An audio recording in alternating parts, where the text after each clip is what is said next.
আনন্দে ভরা জীবন কাটাও।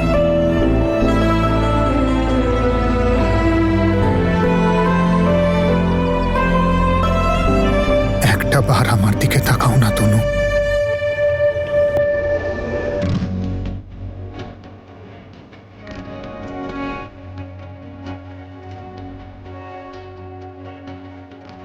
এখন আমার যাওয়া উচিত।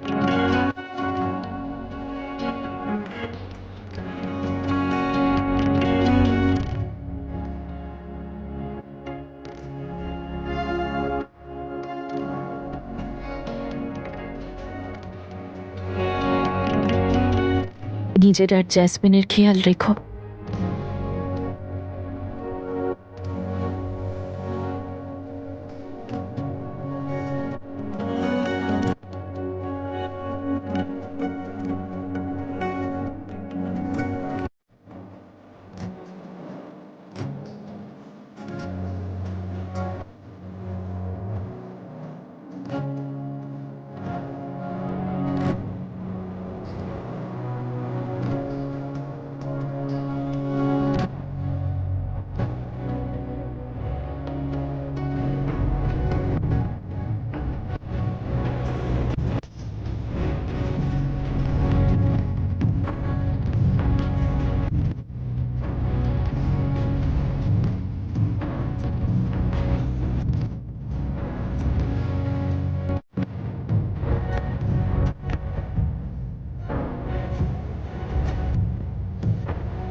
ওহো ওহো, সত্যি গোটা পৃথিবী জুড়ে খুঁজলেও পাওয়া যাবে না পৃথিবীর সেরা আচার। দারুণ লাগে খেতে। আচারটা আমি নিয়ে নিচ্ছি।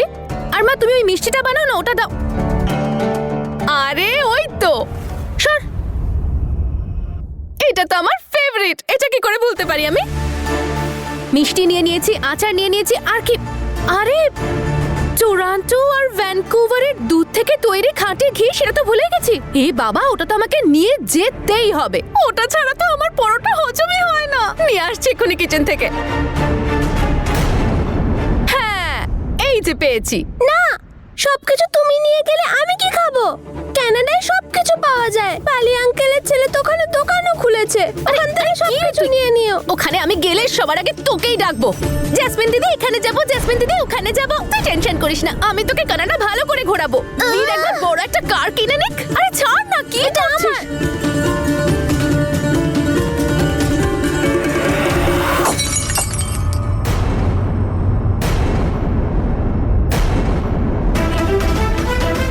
আরে বোকা ছেলে, এটা কি করলি তুই? শিশিটাই ভেঙে ফেললো। এবার থাম থাম জেসমিন, তোর এই নোংরা খেলা বন্ধ কর। আরে তোমাদের কি হয়েছে বলো তো? এরকম অদ্ভুত বিহেভ করছো কেন তোমরা? যেন আমি একটা বিরাট বড় কোনো অন্যায় করে এসেছি। আরে মেয়ে, আমি তোমাদের কানাডা যাচ্ছি। কোথায় আমাকে ভালো করে বিদায় জানাবে, টাটা বাই বাই করবে, এয়ারপোর্টে ছেড়ে দিয়ে আসবে। তারা এখানে সব অদ্ভুত মুখ করে আমার দিকে তাকিয়ে আছো, যেন ঘরে কোনো চোর বা ডাকাত ঢুকে গেছে। তুই তো ডাকাতি। তনুর হাজবেন্ড, ওর ঘর, ওর সুখ সবটা তুই চুরি করেছিস। ওই তনুর শিষ্য, এই আমার সামনে না এত বাজে বকার কোনো প্রয়োজন নেই। যখন আমার কাছে জব চাইতে আসবে কানাডায়, তখন আমি বলবো। তোর কাছে যাবে আমার জুতো, বুঝতে পেরেছিস তুই? তেবে মরে গেলেও আমি তোর কাছে যাবো না, একদম বলে দিলাম। হ্যাঁ হ্যাঁ, সেটা তখনই দেখা যাবে যখন আমি কানাডা চলে যাব। আর কাল তো চলেই আরে যাচ্ছি। যা তুই। আরে তোমরা সবাই সবাই হাত জোর করে আসবে তখন আমার কাছে। কিন্তু আমি এতটাও খারাপ নই, আমি তোমাদেরকে তাড়িয়ে দেব না। তোমরা ওখানে একবার গিয়ে তো দেখবে, তোমাদেরকে মাথায় করে রাখবো আমি। ব্যাস,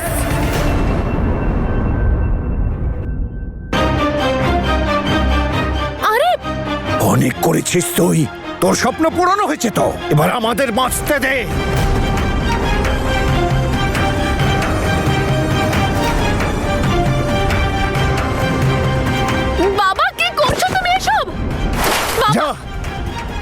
চলে যা এখান থেকে। বাবা এসব কি করলে তুমি? হ্যাঁ, যা তোর সাথে করা উচিত ছিল সেটাই করেছি। চলে যা এখান থেকে। আর তোর মুখটা দ্বিতীয়বার এখানে দেখাবি না। তোর স্বপ্ন, তোর কানাডা নিয়ে তুই থাক। তোর সাথে আমাদের কোনো সম্পর্ক নেই। ও প্লিজ বাবা, আমি এমন কোনো অন্যায় করিনি যার জন্য তোমরা এরকম ব্যবহার করছো। আর আমি এমন নতুন কোন কথাটা বলেছি যেটা তোমরা কোনোদিনও বলনি? ঠাম্মি, একটু বলো না নিজের ছেলেকে কে সেই ছোট্টবেলা থেকে আমার মাথায় এই স্বপ্নটা ঢুকিয়েছে। মা, ভুলে গেছো তুমি? তুমিও আমার মাথায় ঢুকিয়েছিলে এই কানাডা যাওয়ার স্বপ্নটা। তুমি তো বাবাকে বারবার বলতে অন্যায়ভাবে জব অ্যাপ্লাই করার জন্য। সেই জন্যই তো বাবার পাসপোর্ট ব্ল্যাকলিস্ট হয়ে গিয়েছিল। আর জেঠু, তোমারও তো জীবনটা শেষ হয়ে গেছে, তাই না? জেঠিমার জন্য। কারণ জেঠিমাও তো সারা দিন সারা রাত খেতে উঠতে বসতে শুধুমাত্র কানাডা যাওয়ার স্বপ্নই দেখে গেছে, কানাডায় থাকার স্বপ্ন দেখেছে। আর জেঠিমার মা তো জেঠিমাকে এটাও বলেছিল যে এমন ছেলেকে কেন বিয়ে করেছিস যে তোকে কোনোদিনও কানাডা নিয়েই যেতে পারবে না। সেই সব কিছু ভুলে গেছো তোমরা? আর ঠাম্মি, তুমি বুঝি ভুলে গেছো তোমার সেই মেয়েকে যে কানাডায় থাকে? এখন আর মনে পড়ে না সেই মেয়েটার কথা? এখন আর যেতে চাও না তুমি তোমার মেয়ের কাছে? আরে কত ড্রামা করেছো তোমরা কানাডা যাওয়ার জন্য। যা যা নাটকে বাড়িতে হয়েছে সবকিছু ভুলে গেছো তুমি? শহরে সেই ম্যারেজ হল, ছেলেদের সামনে নিজের মেয়েদেরকে প্রদর্শন করা যে হে ওপরওয়ালা একবার কোনো ছেলে আমার দুটো মেয়েকে পছন্দ করে নিক, তারপর ওদের উড়িয়ে নিয়ে কানাডায় চলে যাক। চাওনি তোমরা এটা? আরে তোমাদের তো আমাকে নিয়ে গর্ব করা উচিত যে আমি তোমাদের বাড়ির সেই মেয়ে যে এত কিছু সহ্য করার পরেও নিজের স্বপ্নটাকে ভুলিনি। উল্টে তোমাদের স্বপ্ন পূরণ করছি এখন আমি। আর ওই তনু, আরে ওর কিচ্ছু যায় আসে না তোমাদেরকে নিয়েও না, তোমাদের স্বপ্ন নিয়েও না। সেই জন্যই তো পিএইচডির অফার পাওয়ার সত্ত্বেও ও কানাডা যাওয়ার বদলে এই শহরে থাকাটাই বেছে নিয়েছিল। এখানে থেকে পড়াশোনা করতে চেয়েছিল। ও কোনোদিন তোমাদের স্বপ্ন পূরণ করতেই চায়নি। আরে তোমাদের তো উচিত আমার পা ধুয়ে জল খাওয়া, আমাকে এয়ারপোর্ট পর্যন্ত বাসে করে ছেড়ে আসা। কিন্তু এসব তোমরা আমার জন্য কেন করবে? কিন্তু আমার জায়গায় যদি এই মুহূর্তে তনু দাঁড়িয়ে থাকতো তাহলে ওর জন্য ভরে ভরে জিনিস যেত। এই গোটা বাড়িটাই ওর নামে করে দিতে তোমরা। আর আমার জন্য তো তোমরা এক জার ঘিও দিতে পারলে না। চাকে দেখো সারাদিন তনু তনু তনু। একদম চুপ। তোর ওই নোংরা মুখে আর কখনো তনুর নাম নিবি না। যদি তুই আমার মেয়ে না হতিস তোকে আমি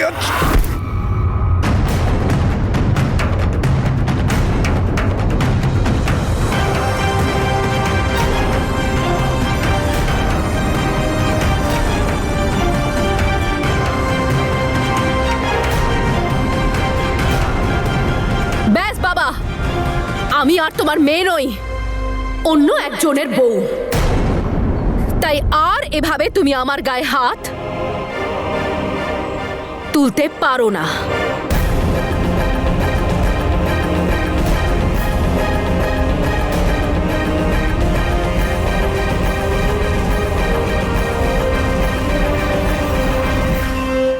আরে এতে এত রাগ করার কি আছে? তোমরা কি ভুলে গেছো যে কানাডা যাওয়ার স্বপ্নটা আমাকে তোমরাই দেখিয়েছিলে? হ্যাঁ, আমরা তোকে কানাডা যাওয়ার স্বপ্ন দেখিয়েছিলাম, কিন্তু এর সাথে সাথে এইটাও শিখিয়েছি যে বড়দের সম্মান করতে হয় কেমন করে। এইটা শিখায়নি যে বোনের সংসার ভেঙে দিতে হয়। হ্যাঁ, আমরা তোকে স্বপ্ন দেখতে শিখিয়েছি, কিন্তু তার সাথে পরিবারকে ভালোবাসতেও শিখিয়েছি।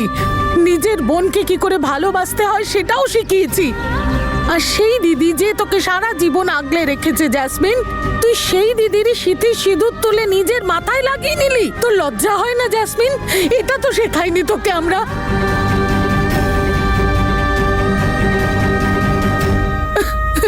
না না গো, না মা, এসব আমাদেরই কর্মফল। ঠিকই বলেছিস তুই, একদম ঠিক বলেছিস তুই। আমাদেরই চিন্তা ভাবনার মধ্যে কোন একটা ভুল ছিল। তুই শিখিয়ে দিয়েছিস আমাদের। তুই তো আমাদের বলেই দিলি যে আমরাই ভুল। এবার না, তুই চলে যা। হাত জোর করে বলছি তোকে, চলে যা এখান থেকে। আর কখনো মুখ দেখাস না। চলে যা। ঠিক আছে, আর আসবো না, কিন্তু এত সহজে আমি এখান থেকে যাবও না।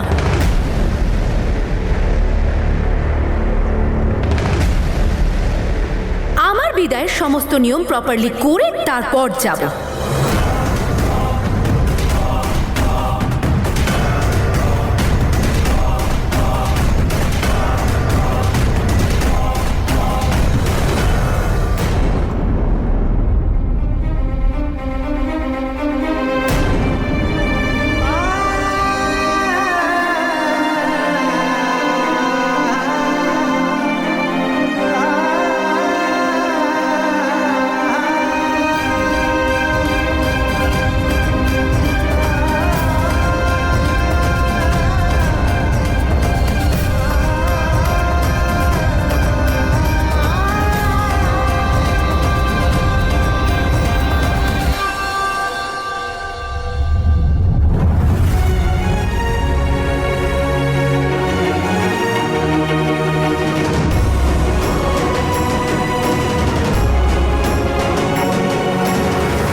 তো ফাইনালি আজ থেকে এই রুমটা আমার। হয়তো একটা রাতের জন্যই, কিন্তু আমি আর বীর আজকে এখানে একসাথে থাকবো। আর এই তনুর থেকে সারা জীবনের মতো এই রুমে থাকার অধিকারটা আমি কেড়ে নিয়েছি। এই রুমটা পাওয়ার জন্য কত কিছু করেছি আমি।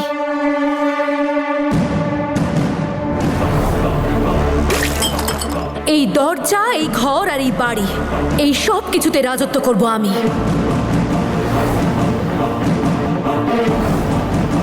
আমার ঘরে এমনি এমনি তো আর দুর্গন্ধ আসেনি, এটা নিশ্চয়ই কারোর রচিত ষড়যন্ত্র।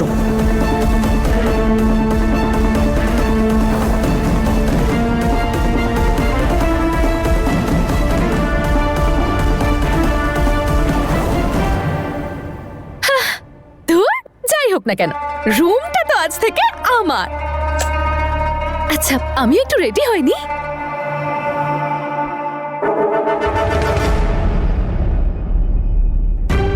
এই তনু আয়নার মধ্যে নিজের টিপ আটকে চলে গেছে।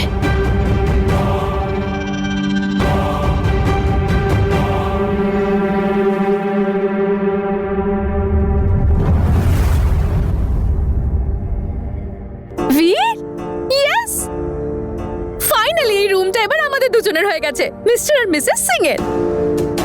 এবার আমার নিজেকে সত্যি সত্যি মিসেস সিং বলে মনে হচ্ছে। এবার তুমি খুশি তো? খুশি? শুধু খুশি নয়, আমি খুব খুশি। এবার আর কোনো কমপ্লেন নেই তো? না। চলো, ফাইনালি আমি তোমার সব স্বপ্ন সত্যি করে দিলাম, কিন্তু এবার আমাকে কিন্তু কিছু বলো না। আর যদি আমি কিছু বলি,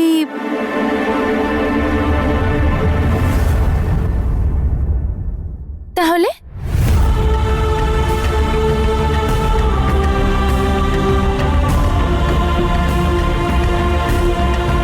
জেসমিন, কাল থেকে আমাদের নতুন জীবন শুরু হতে চলেছে। আমাদের কাল সকালেই তো ফ্লাইট আছে কানাডার। তুমি তো জানোই আজকে কতটা হেক্টিক দিন ছিল। একটা কাজ করি, আজকে দিনটা রেস্ট করে নি, তুমিও শুয়ে পড়ো, আমি অ্যালার্মটা সেট করে দিই কাল সকালে। বীর,